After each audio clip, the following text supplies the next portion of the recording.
नमस्ते, म doctor Khagendra Kafle, psychiatrist र अहिले न्यूरोसाइकियाट्री फेलो। मैले हाम्रो ब्रेनको बारेमा केही तथ्यहरू लिएर आएको छु। ब्रेन अथवा दिमाग हाम्रो शरीरको सबैभन्दा रहस्यमयी अङ्गको रूपमा लिन सकिन्छ, किनभने यसले कसरी काम गर्छ, यसको काम गर्ने क्षमता कति हो भन्ने कुरा अहिले पनि वैज्ञानिकहरूलाई पूर्ण रूपमा थाहा छैन। तर जति कुरा थाहा छ त्यो कुराहरू म संक्षेपमा यहाँ भन्दैछु।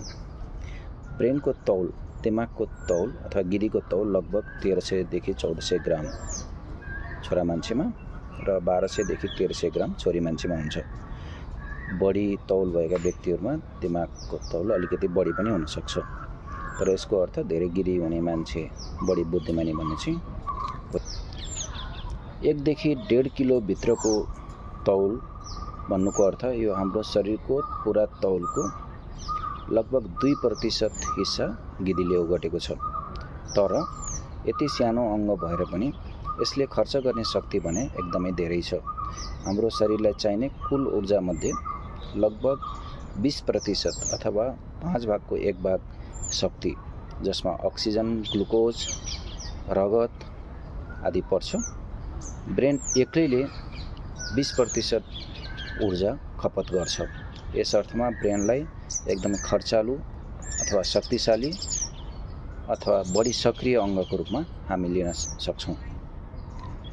ब्रेन भित्र यसका साना साना इकाइहरूलाई हामी न्युरोन भन्छौँ। ब्रेनमा हुने विभिन्न कोषहरूमध्ये न्युरोन एउटा कोष हो, जुन हाम्रो स्नायु प्रणालीसँग सम्बन्धित छ।